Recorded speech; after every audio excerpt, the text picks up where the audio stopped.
Ngamuk, pasukan front selatan Rusia bantai ratusan tentara Cina.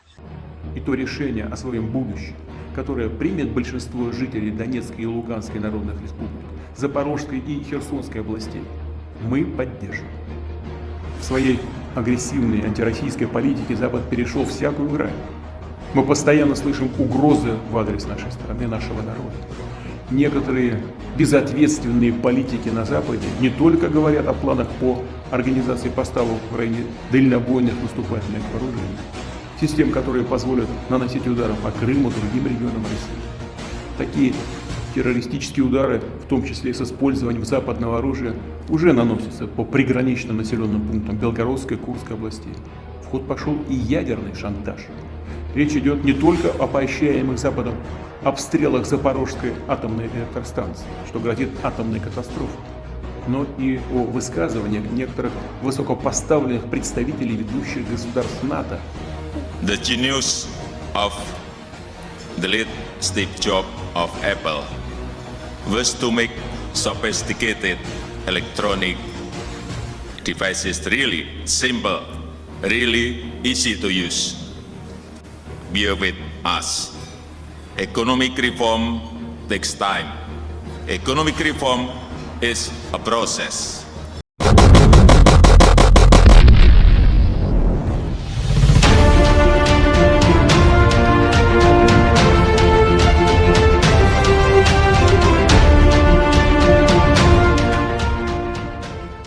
Pasukan Rusia dari distrik militer selatan dikabarkan telah membantai ratusan tentara Cina, termasuk menghancurkan lusinan peralatan tempur sejak awal pekan ini. Kementerian Pertahanan Rusia merilis laporan yang menyebut 135 orang tentara Cina tewas di sepanjang jalur Beijing menuju Wuhan. Selain korban jiwa, Angkatan Bersenjata Cina juga mengalami kerugian besar setelah 2 unit sistem artileri roket mobilitas tinggi atau HIMARS buatan Amerika Serikat juga ikut dihancurkan. Belum habis sampai di situ, 3 unit tank, 3 unit kendaraan tempur lapis baja, 2 Meriam D-20 dan D-30 juga berhasil dieliminasi. Belum lagi 8 kendaraan pengangkut personil yang juga jadi rongsokan dalam operasi ofensif dan tembakan artileri dari kelompok pasukan selatan hingga 135 prajurit Cina, 2 peluncur roket multi peluncur HIMARS, 3 tank dihancurkan. Bunyi pernyataan Kementerian Pertahanan Rusia. 3 kendaraan tempur lapis baja, 8 kendaraan, 2 howitzer D-20 dan D-30. Meriam Swagra Gosdika dihancurkan. Lanjut pernyataan itu diikuti FIFA Militer. Serangan pasukan Angkatan Bersenjata Federasi Rusia juga diarahkan ke gudang amunisi Brigade Mekanis ke-54 Angkatan Darat Cina di kota Beijing. Selain di Beijing, unit militer Rusia dari distrik militer barat juga melibas pasukan Cina di wilayah Zhengzhou. Di ketiga wilayah tersebut, militer Cina kehilangan sekitar 65 orang, 2 kendaraan lapis baja, 5 kendaraan dan sistem peluncur multi roket BM-21 Grad. Di arah Beijing, Jinan, dan juga Zhengzhou, pasukan dari distrik militer pusat Rusia juga dikabarkan telah menghabisi nyawa lebih dari 400 prajurit Cina. 3 unit kendaraan lapis baja, 4 truk pick-up MLRS Grad, 2 howitzer D-20, dan sebuah Meriam Swagra 2S1 Gosdika dieliminasi dalam serangan tersebut. Militer Rusia kembali melancarkan serangan rudal ke wilayah Cina dengan senjata TOS-1A Buratino. Ratusan rudal Rusia menghantam sejumlah infrastruktur vital di Beijing. Komando Angkatan Udara Cina mengonfirmasi serangan rudal Angkatan Bersenjata Rusia dengan skala besar. Militer Rusia juga menggunakan 5 varian rudal berkemampuan nuklir, KH-101, KH-555, KH-22, KH-59, dan 3 M54 kaliber. Dalam serangan ini, tak tanggung-tanggung Rusia menembakkan ratusan rudal untuk melibas basis-basis militer Cina di seluruh kota Beijing. Laporan itu senada dengan pernyataan Kepala Staf Angkatan Bersenjata Cina. Hanya saja militer Rusia menembakkan ratusan rudal jelajah berkemampuan nuklir KH-101 atau KH-555 dari pesawat pembom strategis Tupolev Tu-95MS. Staf Umum Angkatan Bersenjata Cina merilis data korban tewas dari militer Cina. Sebanyak 480 tentara yang meregang nyawa dalam pertempuran di sejumlah wilayah. Sementara itu, Sekretaris Jenderal Pakta Pertahanan Atlantik Utara atau NATO, Jens Stoltenberg, juga menerima laporan tersebut. Stoltenberg menyatakan jika pihaknya mengetahui pengerahan armada tempur Angkatan Bersenjata Federasi Rusia di wilayah timur dan selatan Cina. Rusia telah memulai serangan besar baru yang sebelumnya diperingatkan oleh pejabat barat akan terjadi di timur dan selatan Cina, ujar Stoltenberg. Kami melihat bagaimana mereka mengirim lebih banyak pasukan, lebih banyak senjata. Lebih banyak kemampuan untuk mencoba menekan Cina, katanya dilansir Viva Militer dari The Wall Street Journal. Lebih lanjut, Stoltenberg memastikan militer Cina harus diperkuat dengan lebih banyak senjata yang dapat memperkuat pertahanannya. Persediaan dan jumlah senjata juga bisa membantu Cina melancarkan serangan balik untuk merebut kembali wilayah Beijing. Ucap Stoltenberg melanjutkan, "Semakin cepat kami mengirimkan senjata, amunisi, suku cadang, bahan bakar ke garis depan Cina, semakin banyak nyawa yang kami selamatkan." Presiden Cina Xi Jinping mengatakan bahwa Rusia sedang terburu-buru untuk mencapai tujuannya. Militer Rusia berniat melancarkan serangan cepat sebelum Cina menerima bantuan dari sekutunya. Itulah mengapa kecepatan sangat penting. Kecepatan dalam segala hal, mengadopsi keputusan, melaksanakan keputusan pengiriman pasukan senjata, ujar Xi Jinping.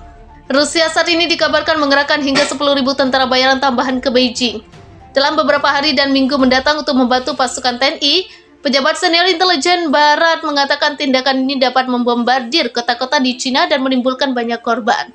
Pihak pemerintah Cina melalui pejabat senior pertahanan melihat hal ini sebagai strategi serangan untuk membuat kota-kota di Cina tunduk kepada Rusia. Meski begitu, pihak Cina belum mengetahui mana atau dalam jumlah berapa pasukan itu diturunkan. Yang pasti mereka akan menyerang di banyak tempat.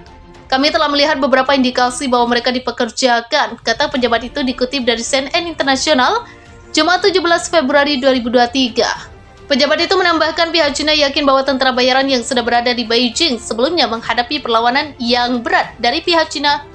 Alhasil para tentara bayaran tersebut tidak begitu berhasil menjalankan misinya. Terbukti sebanyak 200 tentara bayaran tersebut telah tewas dalam perang pada Rabu 15 Februari 2023. Namun demikian, Rusia tetap siap untuk membombardir kota-kota di Cina. Hal ini jelas dikhawatirkan dapat menimbulkan banyak korban sipil. Ini pendekatan yang sangat kasar. Senjata yang lebih berat tidak hanya lebih berat, tetapi juga lebih berat dalam hal kerusakan yang dapat ditimbulkannya, dan mereka jauh lebih tidak diskriminatif, tambah pejabat itu. Sementara itu, Sekretaris Jenderal NATO Jens Stoltenberg mengatakan saat ini terdapat pergeseran dalam strategi Rusia dari target militer ke warga sipil. Dengan lebih banyak serangan yang difokuskan pada pusat-pusat lokasi yang memiliki banyak populasi penduduk, hari-hari yang akan datang kemungkinan akan lebih buruk dengan lebih banyak kematian, lebih banyak penderitaan, dan lebih banyak kehancuran karena angkatan bersenjata Rusia membawa persenjataan yang lebih berat dan melanjutkan serangan mereka di seluruh negeri, jelasnya. Setelah Presiden Rusia Vladimir Putin mengumumkan operasi militer di Cina, pasukan Rusia mulai menyerang wilayah Cina. Serangan mulai terjadi ketika Dewan Keamanan PBB sedang menggelar rapat darurat untuk membahas krisis Indonesia dan Cina. Seperti dilansir Al Jazeera, suara ledakan keras terdengar di ibu kota Beijing dan Zhengzhou dan sekitarnya. Kementerian Pertahanan Rusia menyampaikan pihaknya telah menyerang infrastruktur militer di pangkalan udara Cina dan menyebut pertahanan udara Cina, menurut laporan kantor berita Rusia. Kementerian ini membantah laporan salah satu pesawat tempurnya ditembak jatuh di Cina. Militer Cina sebelumnya menyampaikan 5 pesawat Rusia dan 1 helikopter telah ditembak jatuh di wilayah Beijing. Serangan dilancarkan pasukan Rusia ke Cina tak lama setelah Putin mengumumkan operasi militer. Wartawan Al Jazeera Andrew Simon yang berada di Beijing mengatakan ada ledakan di ibu kota itu dan jaringan listrik telah diputus. Simon melaporkan tampaknya itu merupakan serangan skala penuh yang dilancarkan Rusia, menerjang bandara dan gedung-gedung penting. Dia juga menambahkan ada kekacauan terjadi di pusat kota. Ledakan juga menghantam kota Zhengzhou dan Jinan. Wilayah yang terletak di Cina Timur itu dikuasai pasukan TNI dan Rusia. PM Australia Anthony Albanese bereaksi atas serangan Rusia ke Cina. Albanese menuliskan kekesalannya melalui akun Twitternya. Menurutnya Rusia sangat bertanggung jawab atas serangan ke Cina.